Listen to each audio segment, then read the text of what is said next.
भाजपा के लोगों को ये बताना चाहिए कि वो संविधान और आरक्षण भी खत्म करना चाह रहे हैं।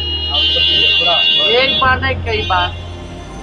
और थोड़ा जानकारी भाजपा के लोगों को होना चाहिए। जब महागठबंधन की आरजेडी की सरकार थी, लोग हैं जो आरक्षण का इस प्रकार से दुरुपयोग करना जो कर्नाटक में किया है, इनका पूरे देश में अगर सरकार भूल से भी बन जाती है, जो कि संभव ही नहीं है। ये ऊपर पप्पू जी नमस्कार, मैं हूं राज पाठक। देखिए, लोकसभा चुनाव के तीसरे चरण का भी मतदान हो गया और अब जब बारी आई है लोकसभा के चौथे चरण की, उससे पहले आरक्षण को लेकर के विपक्ष और सत्ता पक्ष दोनों आमने सामने हो गई है। एक तरफ एनडीए के तरफ से अश्विनी चौबे ने लगातार लालू प्रसाद यादव और कांग्रेस पर हमला करते हुए कहा है कि कहीं न कहीं लालू प्रसाद यादव ने मुस्लिम समाज के लिए आरक्षण की बात करके अति पिछड़ा समाज और दलित समाज के साथ नाइंसाफ़ी किया है।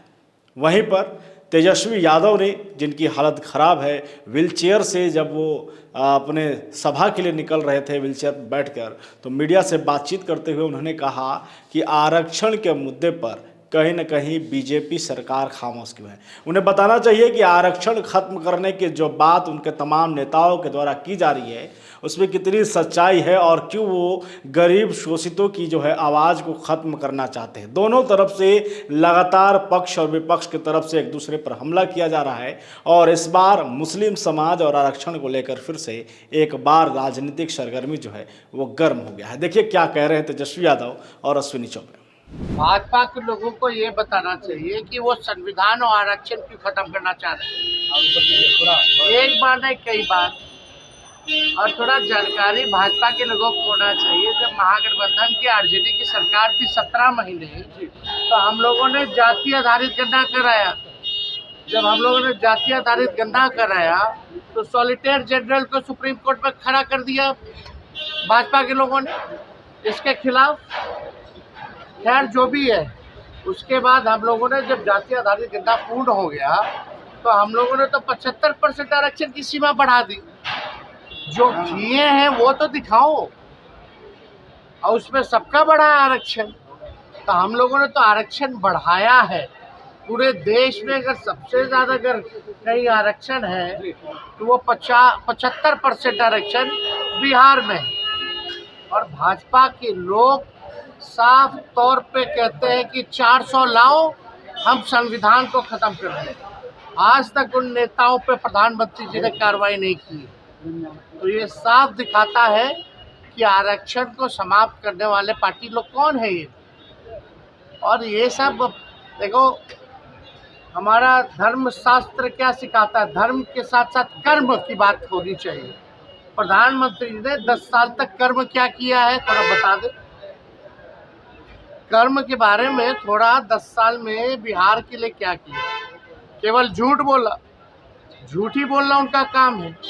भ्रम फैलाना, नफरत फैलाना, बांटना, यही उनको आता है और वो ही कर रहे हैं। अश्विनी चौबे कह रहे हैं कि लोकसभा चुनाव के बाद आपका जो खानदान है, लालू जी का जो खानदान है, वो समाप्त हो जाएगा। अश्विनी चौबे ने कहा है। बड़े लोग हैं, अब उन पे क्या टिप्पणी करना है। और ये कोई मुद्दे की बात है क्या?